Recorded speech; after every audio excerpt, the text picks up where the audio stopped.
This question of how we're going to address the shortage is a very important one, and it comes down to two issues. How many nurses can we as a state produce from our own educational programs, and how many can we import from out of state?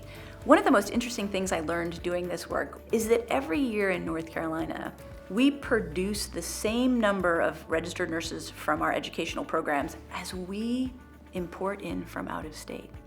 So imagine that to solve our nursing workforce, we may have some combination of increasing output from our educational programs, but also remaining an attractive place for nurses to work. And part of the in-migration that we're seeing from the new census data of the population, part of the population is nurses, and nurses will move to North Carolina. But what happens if those places from which we're importing nurses, what if those states begin to face shortages and suddenly we're in fierce competition with other states? Our ability to import those nurses may decline, and we may need to increase our own educational output.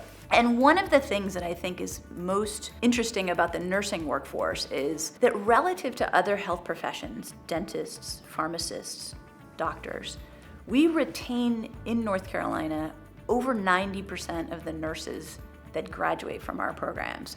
So both our licensed practical nurse programs and our 2-year community college system have retention rates over 90%, meaning of their graduates, 9 out of 10 remain in state.